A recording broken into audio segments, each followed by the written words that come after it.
Enfin, ce sont des oppositions qui sont géniales, hein, en fait, parce que dans ce type de match, l'adversaire est capable d'utiliser les moindres failles et propose aussi des problématiques qui sont extrêmement variées. Donc après chaque match de ce type-là, l'analyse est toujours hyper intéressante. Donc des choses qu'on a réussies et des choses sur lesquelles on a été mis en difficulté. Et donc on se nourrit de ce type de position pour progresser.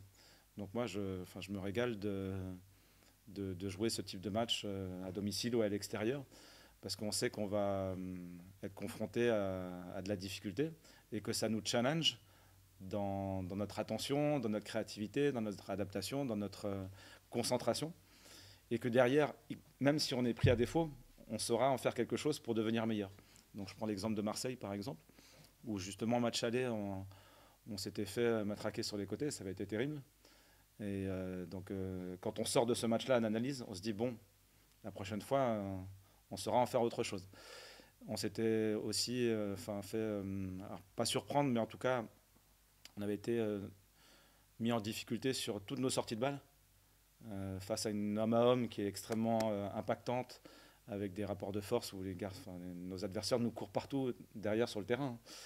Et on avait perdu, je pense, nos 15 sorties de balles environ. Et donc là, sur le match retour, la première mi-temps n'est pas très réussie de ce point de vue-là, mais ça bascule en deuxième. Parce qu'on l'a beaucoup travaillé et que finalement, ce problème qui a été posé nous sert à nous pencher sur le sujet et aux garçons à prendre conscience que c'est quelque chose qu'on doit résoudre. On le résout en deuxième mi-temps et puis on fait, je pense, une bonne deuxième mi-temps contre Marseille. Et on finit bien le match avec des possibilités de le gagner, notamment en ayant résolu ces problématiques. Donc à la fois défensive et offensive. Donc ils ont plutôt tendance à ne pas mettre une pression très haute.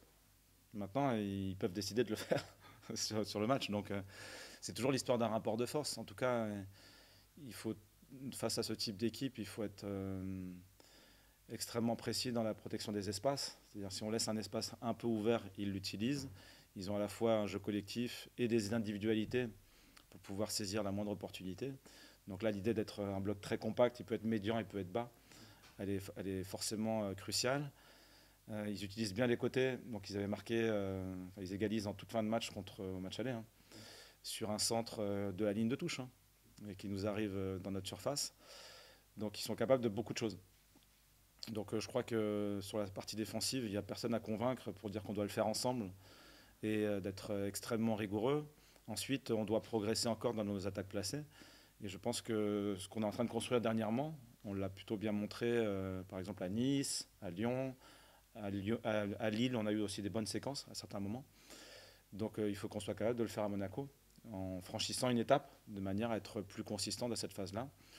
Être fort dans les transitions, ça nous a toujours aidé, et donc on n'a aucune raison de lâcher là-dessus. Et on est aussi capable de marquer sur coup de pied arrêté, donc il faut vraiment une palette très large pour pouvoir exister dans ce type de match. Alors on le garde quelque part, mais en fait les objectifs de résultat, ils sont assez dangereux sur le plan motivationnel. Parce que si on les sent très proches, ok, ça peut constituer un levier. Si on sent qu'ils s'éloignent, finalement, il ne nous reste plus rien. L'objectif essentiel, pour moi, c'est le développement de l'équipe. C'est-à-dire quand on est focalisé uniquement sur le mieux jouer, mieux défendre, mieux attaquer, progresser en tant qu'équipe, progresser en tant que joueur, finalement, ça dépend de nous. Et on peut avoir une série de résultats moyens, c'est-à-dire que là, on joue des gros adversaires. On ne les gagne pas les matchs, donc forcément, on ne prend pas de points et peut-être que ces objectifs de résultats s'éloignent un peu en ce moment. Pour autant, à partir du moment où on est focalisé sur notre progression, on se rend compte qu'on progresse, et c'est le cas, et ça c'est hyper motivant.